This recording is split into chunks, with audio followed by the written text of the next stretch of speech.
राज था। जो भी वो चाहते थे कर देते थे।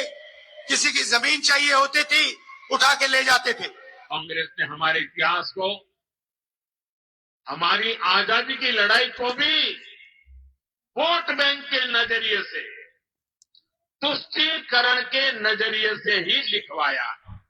कांग्रेस पार्टी और हमारे कार्यकर्ताओं ने देश की जनता के साथ मिलकर आजादी प्राप्त की, लोकतंत्र लाए और संविधान देश को दिलवाया।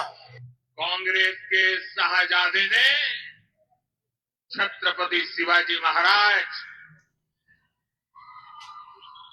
चित्तूर की रानी चिन्नम्मा जैसे महान व्यक्तित्व का अपमान किया है। कांग्रेस के शाहजादे का एक ताजा बयान जरूर सुना होगा। ये शहजादे का कहना है कि भारत के राजा, भारत के महाराजा ये अत्याचारी थे।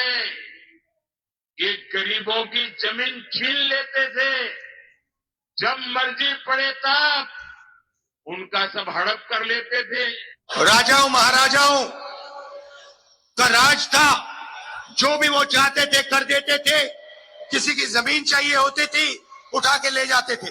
कांग्रेस ने हमारे तो ये आपने देखा कि किस तरह से लगातार भारतीय जनता पार्टी और कांग्रेस अपने अपने दावे कर रही है और जिस तरह से 2024 के लोकसभा चुनाव लगातार सिर पे आते जा रहे हैं और अभी 2 चरणों में तो मतदान हो भी चुका है। तो इसी के चलते लगातार प्रधानमंत्री नरेंद्र मोदी और भारतीय जनता पार्टी पूरी की पूरी राहुल गांधी और कांग्रेस पार्टी के ऊपर आरोप लगाती रही है और अभी भी प्रधानमंत्री नरेंद्र मोदी यही आरोप कांग्रेस पर लगा रहे हैं और राहुल गांधी को शहजादा कहते हुए कह रहे हैं कि देखिए किस तरह से राहुल गांधी हमारे पुराने राजा महाराजाओं का अपमान कर रहे हैं। और प्रधानमंत्री नरेंद्र मोदी ने तो ये तक कह दिया कि शिवाजी छत्रपति का अपमान राहुल गांधी ने किया है और इसको लेकर भारतीय जनता पार्टी के कार्यकर्ता लगातार सोशल मीडिया पर ट्रेंड चला रहे हैं कि राहुल गांधी राजपूत विरोधी है और भी न जाने क्या क्या ट्रेंड चला रहे हैं। लेकिन आपको बता दें कि राहुल गांधी ने जो भाषण दिया था, जो अपना बयान दिया था, वह किस संदर्भ में था,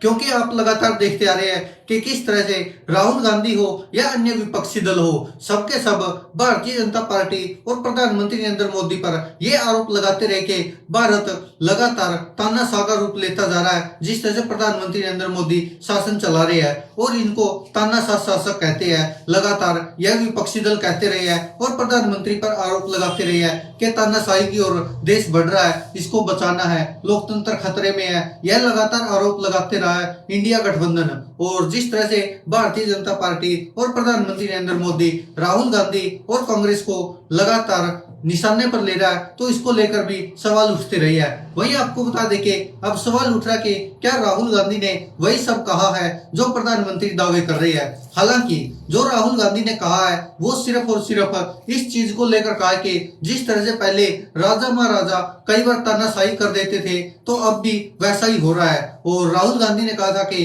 कांग्रेस के कार्यकर्ताओं ने देश की जनता के साथ मिलकर अंग्रेजों से और इन राजा महाराजाओं से देश को आजादी दिलाई है और भारत एक लोकतांत्रिक देश है। ये तो सच है, इसमें कोई झूठ भी नहीं है। हालांकि राहुल गांधी के इस बयान पर अब प्रधानमंत्री नरेंद्र मोदी की प्रतिक्रिया आई है और राहुल गांधी को प्रधानमंत्री नरेंद्र मोदी निशाने पर ले रहे हैं और कह रहे कि शहजादे ने हमारे जो राजा महाराजा हुए देश में उनका अपमान किया है। हालांकि अभी कांग्रेस की तरफ से प्रधानमंत्री नरेंद्र मोदी के इस बयान के बाद अभी कोई प्रतिक्रिया आई नहीं है, क्योंकि आज ही का ये बयान है प्रधानमंत्री नरेंद्र मोदी का। हालांकि अब इस पर राजनीति होना भी तय है और जब राहुल गांधी ने ये बयान दिया था तभी लग ही रहा था कि इस पर तो बवाल होगा ही होगा, और जो अब हो भी गया और भारतीय जनता पार्टी को निशाना साधने का मौका भी मिल गया और अब भारतीय जनता पार्टी इस मुद्दे को भी पूरी तरह से बुनाएगी। हालांकि अब जिस तरह से लगातार चुनाव आते जा रहे हैं तो राजनीति का सत्र भी गिरता जा रहा है। खुद प्रधानमंत्री नरेंद्र मोदी भी ऐसे बहुत सारे झूठे दावे और वायदे करते रहे हैं जिसके कारण के प्रधानमंत्री पद की शायद गरिमा का भी ख्याल नहीं रखते हैं और यही सब अब कांग्रेस के नेता नेता भी करते रहे हैं और भारतीय जनता पार्टी के नेता भी। दोस्तों आप क्या कहते हैं इस पर अपनी राय कमेंट बॉक्स में जरूर दीजिएगा। क्या आपको भी लगता है कि जो राहुल गांधी ने कहा था वो वास्तव में राजा महाराजाओं का अपमान किया था या फिर उदाहरण के लिए समझाया था, और क्या राजा महाराजा वास्तव में ऐसा करते थे? आप क्या कहते हैं इस पर अपनी राय कमेंट बॉक्स में जरूर दीजिएगा। धन्यवाद दोस्तों, देखते रहिए सच की।